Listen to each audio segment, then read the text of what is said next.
예, 출애굽기 말씀 오늘 23장 27절부터 보겠는데요. 이제 23장까지 어제 우리가 본 대로 좀 이제 그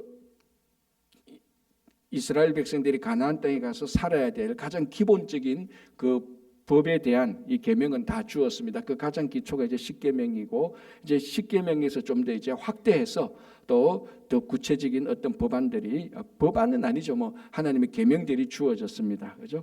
자, 그리고 난 다음에 이제 23장 20절부터는 이제 하나님께서 다시 또 가나안으로 인도하고 가나안에 들어가서 이방 족속들을 어떻게 쫓아내야 되는가? 아니, 쉽게 말하면 이방 족속들을 쫓아내어라라는 이제 그 명령이 주어지고, 24장에서는 이제 모세가 실제로 시내산에 올라가서 하나님이 직접 새긴 이제 돌판을 받게 되는 이제 그런 내용들이 나옵니다.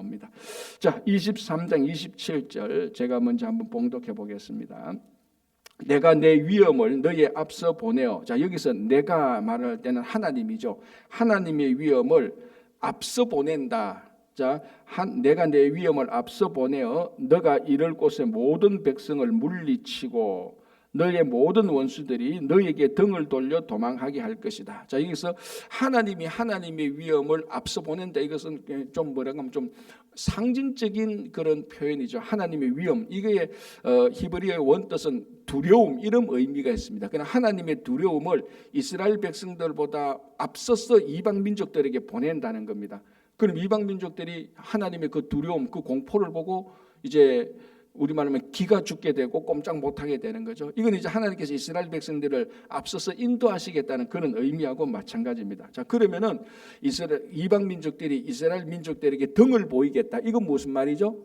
자, 등을 보인다는 것은 도망간다는 거죠. 자, 우리 권투하고 할 때 이래 양쪽이 싸우다가 막 이쪽으로 막 공격하니까 도망가는데 뒤로 도망가기도 하고, 이 급하면 이렇게 물러가는 게 아니고 돌아서서 이렇게 도망가는 거죠. 등을 보이는 겁니다. 그러니까 사실 우리 옛날에 고대에서 그 용사들이 싸울 때 자기 상대편에게 내 등을 보이는 것은 굉장히 수치로 생각합니다. 그리고 어떤 공동체는 보면은 일단 양측이 싸울 때 등을 보였다 그러면 등 보이는 그 자체가 패배로 인정하는 겁니다.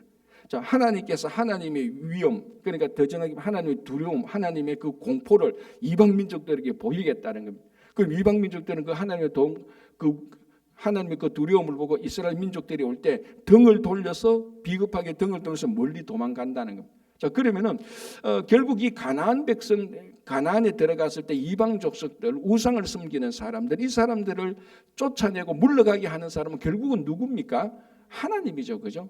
그래서 결국은 이 모든 주체자 또는 주관자, 그 주인공은 여호와 하나님입니다. 하나님께서 이스라엘 백성들을 다 인도하고 그 대적들을 물리치게 하고, 그리고 이스라엘 백성들이 할 것은 딱 하나밖에 없습니다. 뭡니까? 말씀에 대한 순종만 하면 되는 겁니다. 그죠? 자, 28절 보겠습니다. 또 하나의 비유가 나오는데, 내가 왕벌을 너 앞에 보내겠다. 왕벌. 이 실제적인 왕벌이 아니고 이 왕벌이 말하는 자연재해 또는 자연재앙 뭐 이런 것들을 의미하는 겁니다. 아니면 뭐 곤충들, 왕벌과 같은 곤충들을 막 보내가지고, 그런 이런 것들이 자연재해지 않습니까? 내가 왕벌을 너희 앞에 보내리니 그 벌이 히위 족속과 가나안 족속과 헷 족속을 너희 앞에서 쫓아내겠다. 이게 사실은 27절하고 같은 의미죠. 하나님의 위엄을 먼저 보낸다. 하나님이 왕벌을 먼저 보낸다. 이 굉장히, 그러니까 결국은 이런 말이 두 번 반복되는 것은 강조의 의미가 있습니다.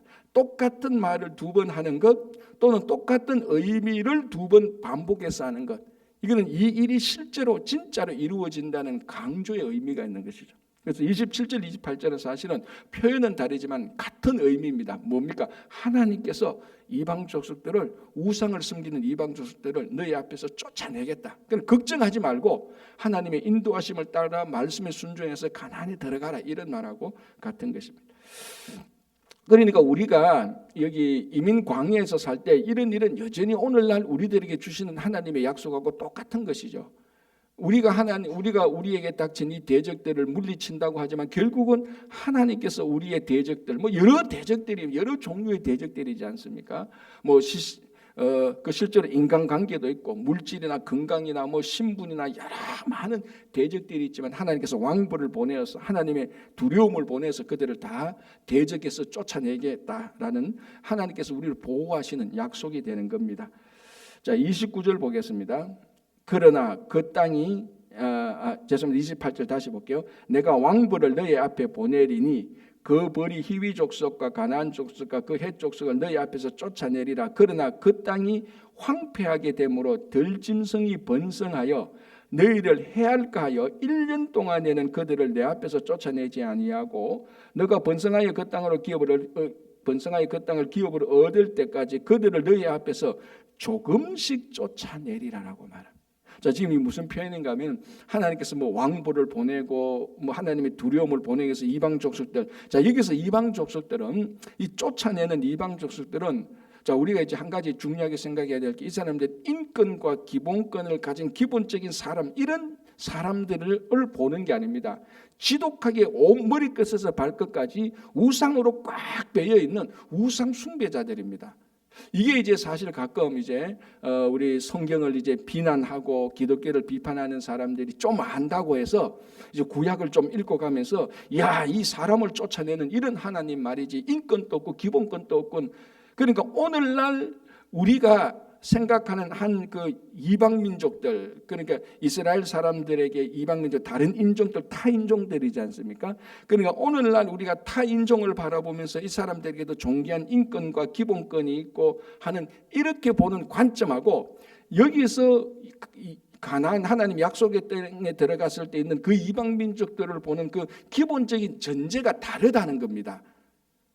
이걸 이제 우리가 알아야 됩니다. 오늘날 우리가 가지고 있는 인권, 기본권, 한 사람의 인권, 기본권을 가지고 그 우상 숭배자들을 보면 우상 숭배자들 한 명도 못 쫓아냅니다.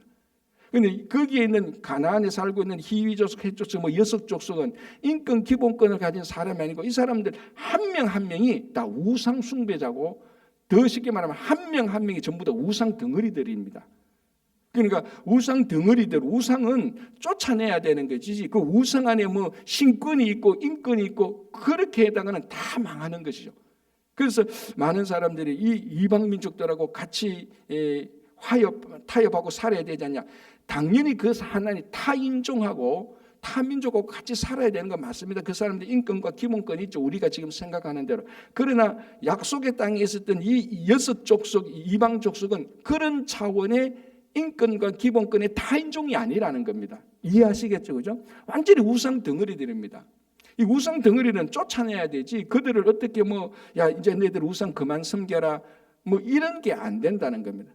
우리 안에 있는 거하고 똑같지 않습니까? 우리 안에 어떤 우상을 섬기고 세상을 좋아하는 것들이 있을 때에 이걸 적당하게 타협이 아니고 이거는 확실히 우리가 관계를 단절시켜야 되는 것들하고 똑같은 것입니다. 그래서 이 부분에 대해서는 계속해서 이제 우리가 책을 보면 구약에 관하여서 계속해서 나오는 질문이 하나님은 왜 사랑의 하나님께서 가나안에 있는 이방 족들을 왜 다 쫓아냈습니까? 그게 무슨 사랑의 하나님입니까? 이렇게 이제 질문을 하는데 기본 전제가 이 사람들은 우상으로 보는 겁니다. 그래서 쫓아내라고 말하는데, 자 이제 이게 하나 중요한 게 뭐냐면은 30절의 마지막 부분에 그들을 너희 앞에서 조금씩 쫓아내겠다는 겁니다. 쫓아내는데 한목에 뿌리 어느 날 가가지고 한목에 뿌리 내서 다 뽑아내는 게 아니고 계속해서 최종 목표는 다 쫓아내는 건데 조금씩 쫓아내겠다는 거예요. 자 그러면은 아니 그거 한목에 다 쫓아내죠. 왜 그 점차적으로 쫓아내느냐 이렇게 말하는데요. 이렇게 질문할 수 있는데 자 뭐라고 말하는가? 29절 보시기 바랍니다. 그러나 그 땅이 황폐하게 되므로 들짐승이 번성하여 너희를 해할까 하여. 자, 이거는 이제 글자 그대로 어떤 의미인가 하면은 가서 이방 족속을 다 쫓아내면 그거 허우 벌판이 됩니다. 그러면 뭐가 생기느냐? 들짐승이 거기 와서 살게 되고 살게 된 들짐승이 오히려 이스라엘을 공격할 수 있으니까 들짐승이 들어오지 못하도록 차근차근 쫓아내는 겁니다. 자, 이게 오늘날 가면 굉장히 여기에 우리 개인적인 영적 원리가 굉장히 깊은 영적 원리가 있습니다. 어느 날 우리가 감당하지 못할 정도로 한목에 과격하게 변신을 했다. 그럼 그 과격하게 변신은 우리말로 하면 후유증이 생기는 겁니다. 자, 7민족을 가나안에서 다 쫓아내버렸다. 그러면 거기 그 허벌판에 덜짐승이 나와서 오히려 후유증이 생겨서 이스라엘 민족들이 또 새로운 대적하고 싸워야 됩니다. 그 앞에는 이방 민족의 대적이 있다면 이제 덜짐승이 막 대적들에 대해서 싸우는 이런 후폭풍, 후유증을 없애기 위해서 하나님께서 단계적으로 점차적으로 다 쫓아내겠다는 겁니다. 이게 뭐냐면은 우리가 예수 믿고 성화되는 단계하고 똑같습니다. 여러분 아무리요, 여러분 신앙에는 왕도가 없습니다. 자, 여러분 옛날 생각 한번 해보세요. 학교 가면은 갑자기 공부를 잘하게 된 애들이 있어요, 가끔. 그거는 이제 공부하는 요령을 터득했거나 아니면은 이제 우리말로 하면 머리가 늦게 터져가지고 갑자기 공부를 잘하는 있고, 또 어떤 아이들은 공부하는 방법을 잘 알아가지고 갑자기 성적이 올라가는 애들이 있어요. 그래서 뭐 학문에는 뭐 왕도가 있니 없니 이렇게 말해도 다른 건 몰라도 신앙의 성숙에는 왕도가 없습니다. 신앙의 성숙에는 지름길이 없어요. 거기는 반드시 세월이 거쳐야 되고요. 거기는 반드시 고난이 있는 그런 것들을 기도하고 그 고민과 갈등과 세월 속에 거쳐야 신앙이 성숙합니다. 그러니까 다른 말로 하면 신앙에는 천재가 없어요. 신앙에는 다 똑같이 가. 그래서 우리가 예수를 믿잖아요. 구원을 얻잖아요. 늘 말씀드렸다시피 구원 얻는 것은 한순간에 일어나는 겁니다. 자, 우리가 내가 예수님을 나의 구주로 이제 앞으로 영접해야 되겠다. 저분이 나를 십자가에서 달려 돌아간 것이 맞네. 그게 믿겨지네. 그 순간에 우리가 구원을 얻었다라고 말을 하는 겁니다. 그러니까 쉽게 말해서 우리가 하늘 날아가는 그 구원의 확신함을 받았다는 겁니다. 자, 그러면은 그때부터 성숙된 삶을 살아가게 되는 겁니다. 이 단계가 성화되는 단계가 이제 점차적으로 이루어지는 겁니다. 이걸 뭐 조급하게 해가지고 내가 예수 믿고 나니까 너무 좋아가지고 내가 막 한순간에 어거스틴처럼 성인이 되고 바울처럼 그렇게 되겠다. 절대로 그렇게 될 수가 없습니다.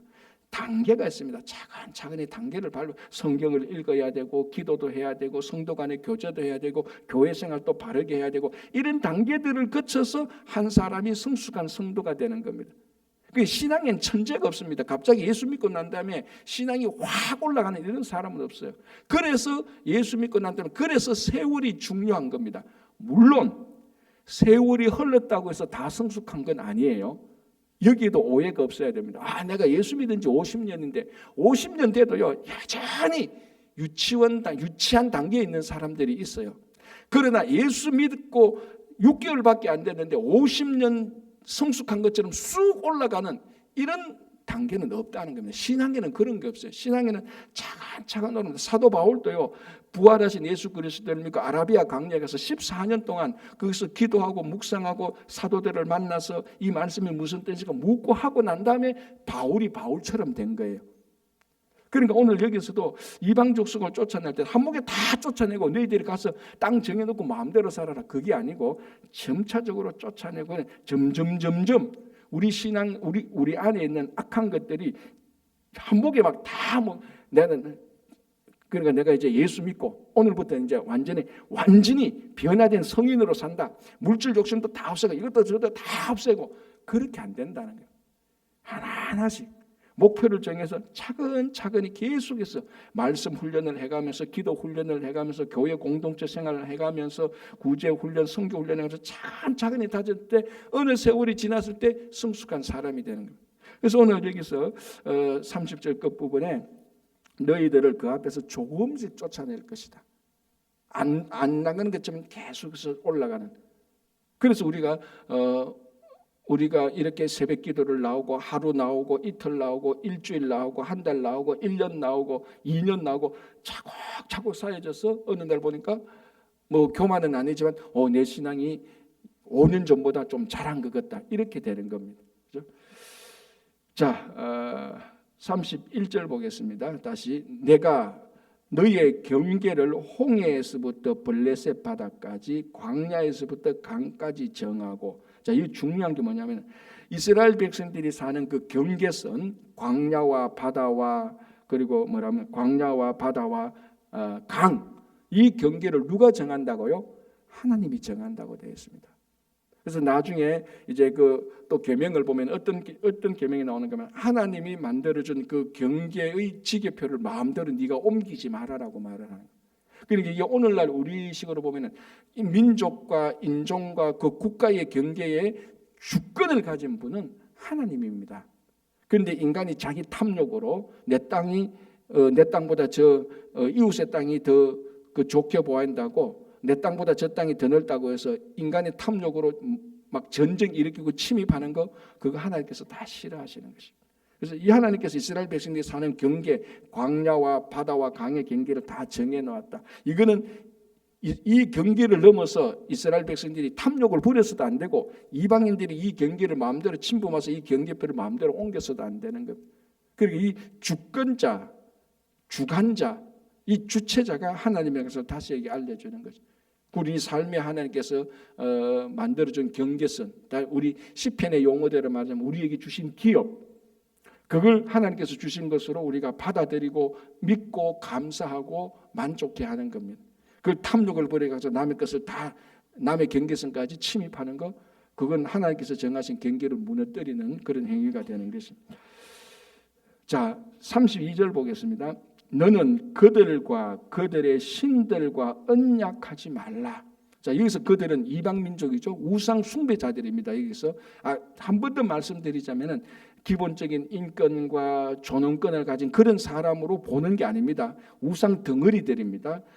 그들과 그들의 신들, 그러니까 우상 숭배자들이 섬기는 신들과 언약하지 말라.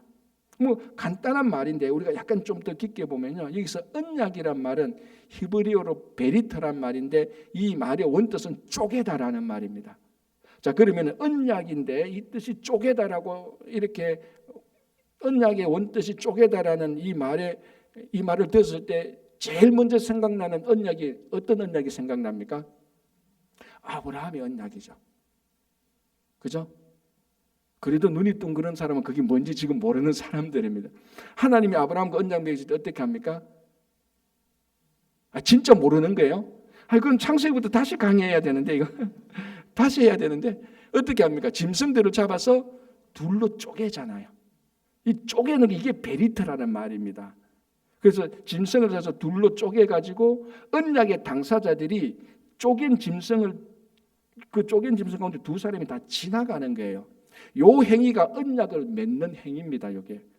그럼 그게 무슨 의미냐면, 니하고 내하고 약속 언약을 맺었는데 언약을 깨는 사람은 이 짐승처럼 쪼개져서 죽게 된다는 그런 의미인 거예요. 그게 베리트라는 말 속에 들어가 있는 겁니다. 그러니까 여기에 또 뭐가 들어가는가 하면, 그러니까 이 언약에 참여한 두 사람은 그 공동 운명체를 같이 가지게 되는 거예요.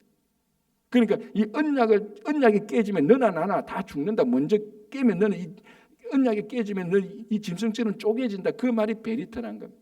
자, 그러면 내가 누구하고 언약을 맺었다라고 하면 너하고 나하고는 공동 운명체라는 그런 의미가 들어가 있는 겁니다. 그렇잖아요. 우리가 내가 이렇게 언약에 닿는 것 어떻고 이렇게 얘기 안 해도 일상적에서도 니하고 내하고 비밀을 같이 공유했다면 이 비밀을 지켜야 되는, 약속을 지켜야 되는 겁니다. 공동 운명체가 되는 겁니다. 그런 의미가 같습니다. 그래서 여기서 그들 누굽니까? 우상 숭배자들.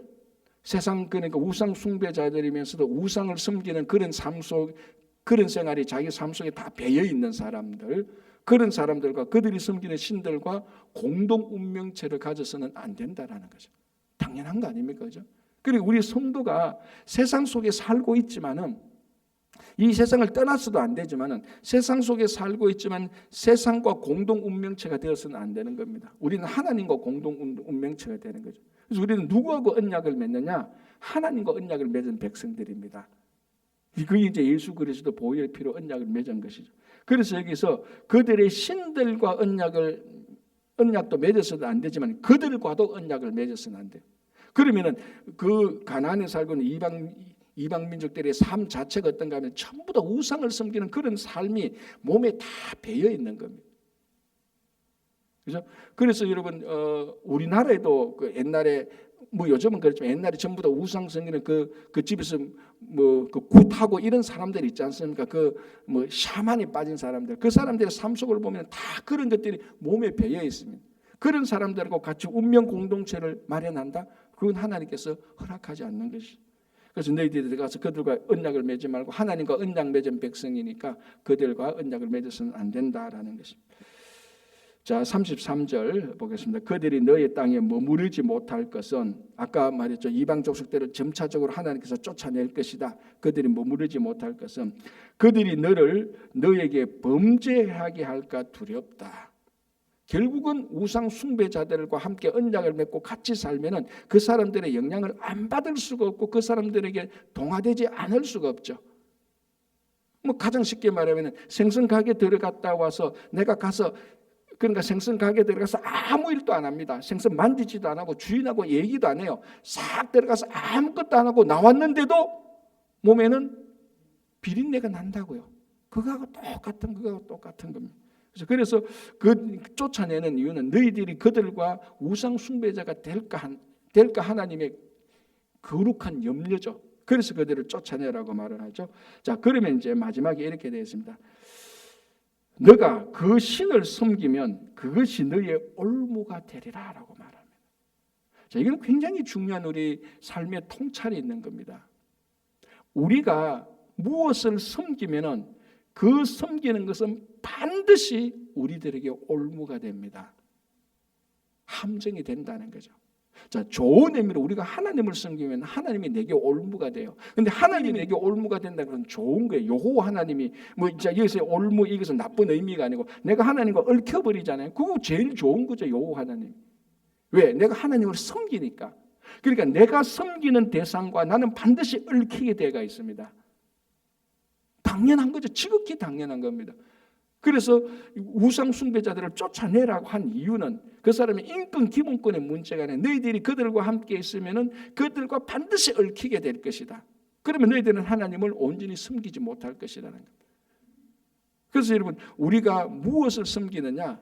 물질을 섬기든지 권력을 섬기든지 인기를 섬기든지 뭘 섬기든지 100% 아니 요즘 젊은이 말들이 200% 섬기는 것과 얽히게 되는 겁니다.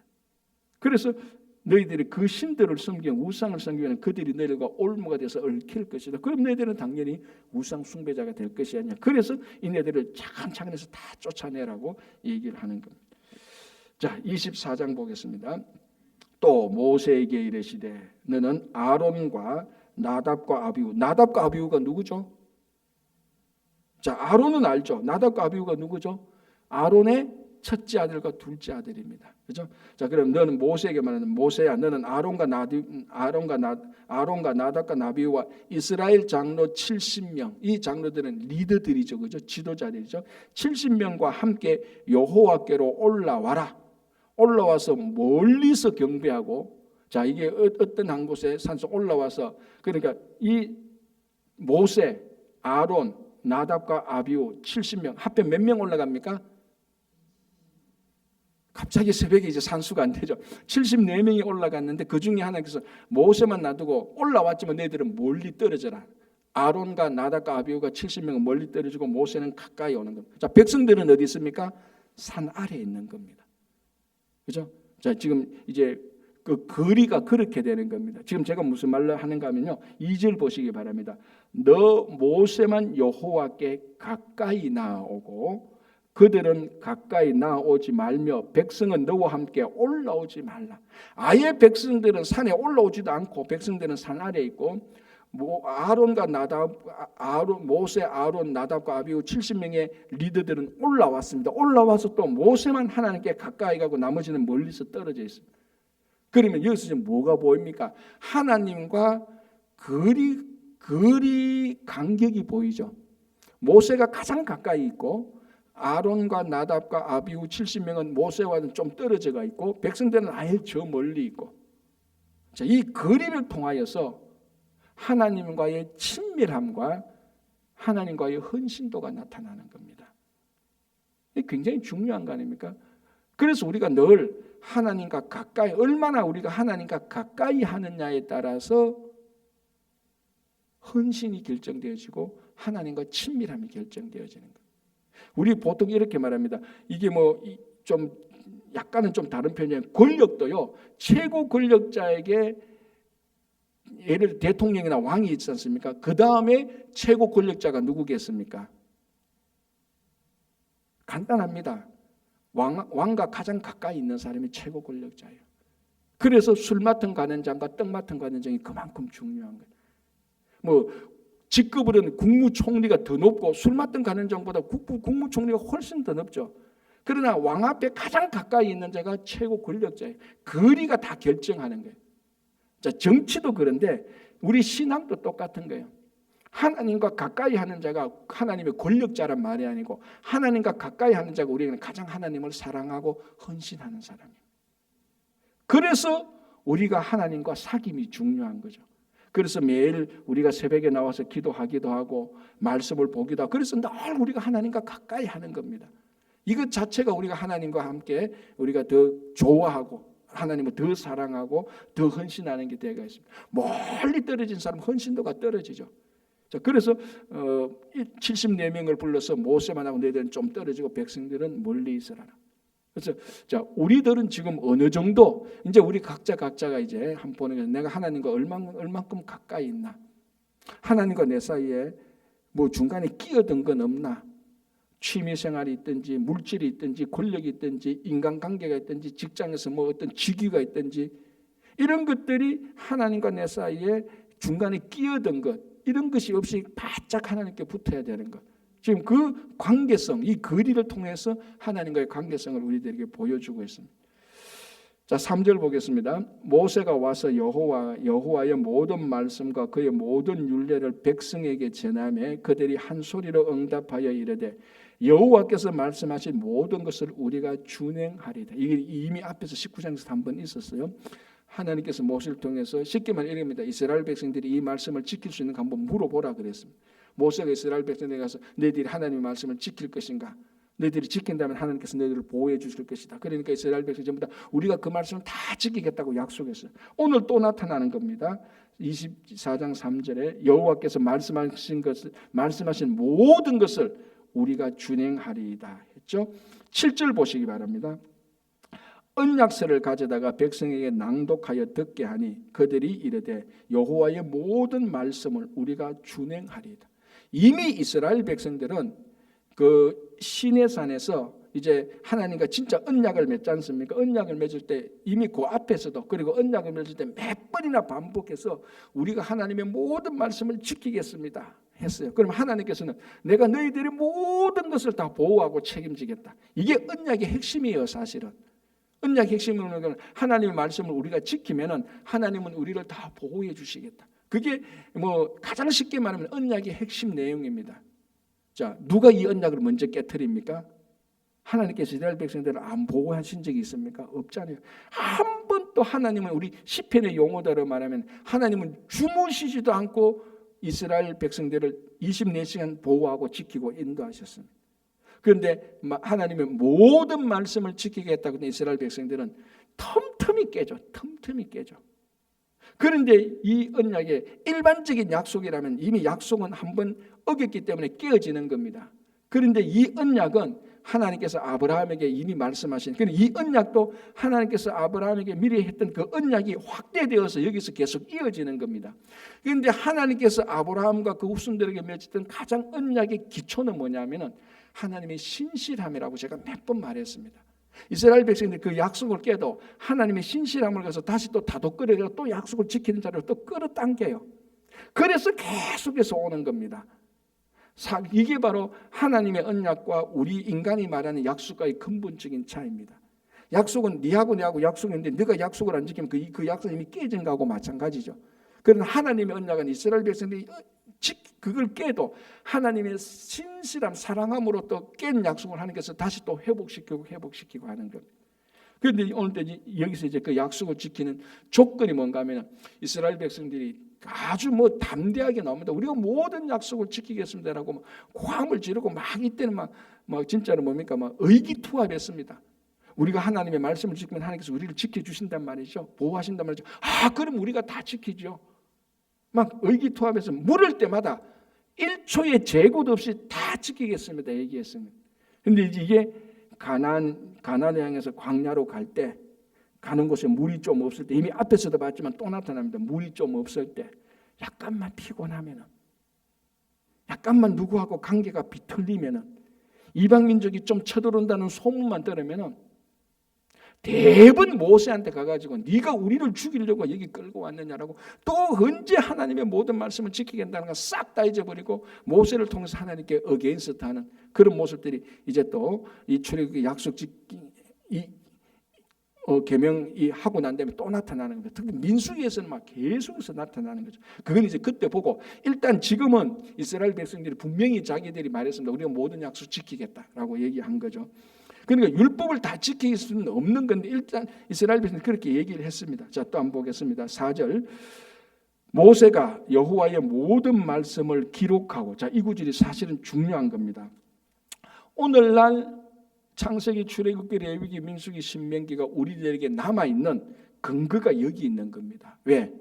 모세가 여호와의 모든 말씀을 기록했다라고 말합니다. 3500년 전에 모세가 기록한 말씀이 있기 때문에 오늘 우리가 이 내용을 알 수도 있는 겁니다. 자, 모세가 자, 이제 보니까 모세가 기록했다라고 하는데, 창세기 예를 보면은 창세기에 어떤 사람도 창세기의 내용을 기록했다는 내용은 없습니다. 맞죠? 아브라함이 기록도 안 했고 이삭, 야곱, 요셉도 기록을 안 했습니다. 그런데 오늘 보니까 모세가 그걸 기록했다라고 말합니다. 자, 모세가 기록한 내용은 자기 어머니로부터 구전을 통해서 말로 한 것을 통해서 들었던 것을 이제 모세가 그것을 기록하기 시작하는 거예요. 그래서 그 기록한 내용들이 이제 오늘 우리가 보는 이 내용들의 말씀입니다. 그렇죠? 자, 이 모세가 여호와의 모든 말씀을 기록하고, 자, 이 또 기록해야 언약할 수 있도록 증거를 낼 수 있습니다. 자, 너희들이 이렇게 했지, 말로 했는 것은 우리말로 하면은 나중에 바꾸면 됩니다. 기록한 걸 보면은 우리말로 하면, 그래서 이 기록한 거 내고 너도 사인하고 나도 사인하고 나중에 우리가 이렇게 하기로 했나 저렇게 하기로 했나, 그 기록한 걸 딱 보면 우리가 이렇게 하기로 했지라고 나오는 일반적인 약속의 형태하고 이제 같은 거죠.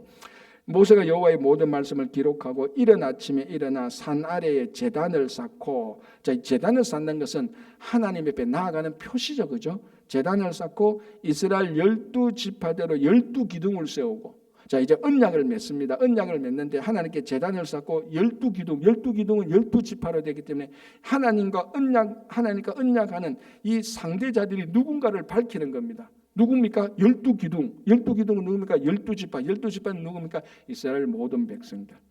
이 사람들이 이제 하나님과 이 말씀의 언약을 맺는다는 그런 표시가 나오는 것이죠.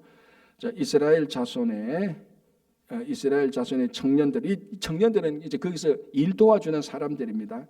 청년들을 보내어 여호와께 소와 번제와 화목제를 드리게 하고, 모세가 피를 가지고 반은 여러 양푼에 담고 반은 제단에 뿌리고 언약서를 가져다가 백성에게 낭독하여 듣게 하니 그들이 이르되 여호와의 모든 말씀을 우리가 준행하리이다, 이렇게 약속을 했습니다. 모세가 그 피를 가지고 백성에게 뿌리며, 자, 여러분 6절에 보면은 그 피의 반은 제단에 뿌렸습니다. 반은 양푼에 담아가 그걸 제단에 반은 뿌리고 나머지 반은 어디 뿌렸습니까? 8절에 모세가 그 피를 백성에게 뿌리고, 그럼 짐승을 잡아서 번제를 드릴 때 짐승을 잡지 않습니까? 그 이제 흠없는 어린 양을 잡아서 짐승을 잡아서 그 피를 가지고 반은 어떻게 됐다고? 제단에 뿌리고, 이 제단은 누구를 상징합니까? 하나님을 상징합니다. 반은 하나님에 뿌리고 그 반은 이스라엘 백성들에게 뿌리는 겁니다. 그러니까 이 피를 통해서 아까 말씀드린 것처럼 언약이 맺어지는 겁니다. 이제 이방 민족과 언약을 맺는 거, 이건 언약의 피를 맺는, 그래서 이 피를 언약의 피라고 말하죠. 자, 여기에는 또 뭐가 중요한가 하면은 피가 뭐죠? 피가 의미하는 게 뭐였죠? 우리가 생명이었죠. 그럼요. 이 생명을 상징하는 피를 하나님과 이스라엘 백성들에게 같이 뿌립니다. 이것도 무슨 의미죠? 같은 공동체라는 의미죠. 그리고 이 언약을 깨트리면 피를 흘리게 될 것이다라는 그런 의미가 있습니다. 피를 흘린다는 게 뭡니까? 죽는다는 말이죠. 근데 하나님은 한 번도 언약을 깨트린 적이 없습니다. 근데 이스라엘 백성들은 이 언약을 깨트려서 죽게 될 수밖에 없었음에도 불구하고 이 약속의 근거가 하나님의 사랑이니까 또 살려주고. 이 언약의 피가 완성된 게 예수 그리스도 십자가의 보혈입니다. 그래서 그 십자가 보혈로 우리가 죽을 수밖에 없는데 하나님께서 살려주신 것처럼 이 보혈의 피로 또 우리가 살고 하는 겁니다. 우리가 죄 때문에 늘 우리는 무너지고 깨어지지만은 보혈의 공로가 늘 우리를 다시 회복시켜주는 그런 능력이 있는 거죠. 그래서 그 피를 반은 백성에게 뿌리고 반은 하나님에게 뿌려서, 자 8절 보겠습니다. 모세가 그 피를 가지고 백성에게 뿌리며 이르되 이는 여호와께서 이 모든 말씀에 대하여, 왜? 이 모든 말씀을 이스라엘 백성들이 지킨다고 했지 않습니까? 그래서 이 모든 말씀에 대하여 너희와 세우신 언약의 피니라. 이 피로 이제 언약을 맺습니다. 그래서 언약의 피고, 그래서 언약, 이제 예수 그리스도 보혈의 피를 믿는 우리가 이 언약의 피에 들어가는 겁니다. 그럼 우리가 뭐 해야 되죠? 하나님의 모든 말씀을 지켜야 되죠. 그럼 모든 말씀을 지켜야 돼요. 그런데 이제는 우리가 이것을 지킬 수 있도록 우리 힘과 의지로 하는 것이고, 성령께서 계속해서 지켜줄 때 우리를 지원하는 겁니다. 그래서 중요한 것은 우리 삶 속에 성령께서 우리와 함께하는 것을 인정하고, 그래서 성령을 영접한다 그러지 않습니까? 성령을 받아들이는, 성령께서 늘 우리와 함께 있는 겁니다. 그래서 우리가 성령께서 우리와 함께 하심을 인정하고 성령에 의지하게 될 때, 이제는 우리 힘으로 하나님의 말씀을 지키는 게 아니고 하나님의 영의 힘으로 하나님의 말씀을 지키게 되는 겁니다. 그래서 인위적으로 내가 이제 결심하겠다, 그거 중요하죠. 그러나 그 결심에 성령께서 함께 하시지 않는다면은 작심삼일되는 인간적인 결심하고 똑같습니다. 그래서 참 중요한 게, 우리가 이 시대에 하나님의 말씀을 어떻게 지키느냐. 내가 새로운 사람이 돼야지만 손가락 꺼내가 혈서 써가지고 매년 되면 내가 오늘부터 하나님의 말씀을 지키겠다, 그게 아니고 매일매일 순간마다 성령에 의지해서 힘들고 어려울 때마다 성령께서 내게 도와주십시오 라고 말 때 그 성령의 능력으로, 성령의 인도함으로 말씀을 지키게 되는 겁니다. 여러분, 아주 쉽지 않습니까? 하나님의 말씀은 하나님의 영으로 지키는 거예요. 논리적으로도 문제가 없는 겁니다. 하나님의 말씀을 인간의 힘으로 지킨다고요? 신의 말씀을 인간이 어떻게 지키겠습니까? 못 지켜요. 신의 말씀은 신의 영으로 지키는 겁니다. 하나님의 말씀은 하나님의 영으로 지키는 겁니다. 논리적으로도 이게 맞죠. 하나님의 말씀을 어떻게 인간적인 의지로 지키겠습니까? 논리적으로도 안 맞는 거예요. 그래서 하나님의 말씀은 하나님의 영으로 지키는 겁니다. 그래서 예수님께서 내가 가서 보혜사 성령을 너희에게 주겠다. 그래서 우리가 성령을 영접할 때 하나님의 말씀이 기억나기도 하고, 성령을 영접할 때 유혹이 올 때 내가 하나님의 말씀을 물리치기도 하고, 낙담될 때 하나님의 말씀으로 힘을 얻고 그렇게 살아가는 거예요. 그렇죠? 그래서 이 언약의 피, 구약의 언약의 피가 오늘날 우리가 예수 그리스도 보혈로서 우리가 그 언약의 피에 참여한 사람하고 똑같습니다. 그래서 우리 이 말씀을 여러분, 성령께서 여러분들 늘 함께 하시는 성령에 의존해서 성령의 힘으로 살아가시는 여러분 되시기 바랍니다. 기도하겠습니다.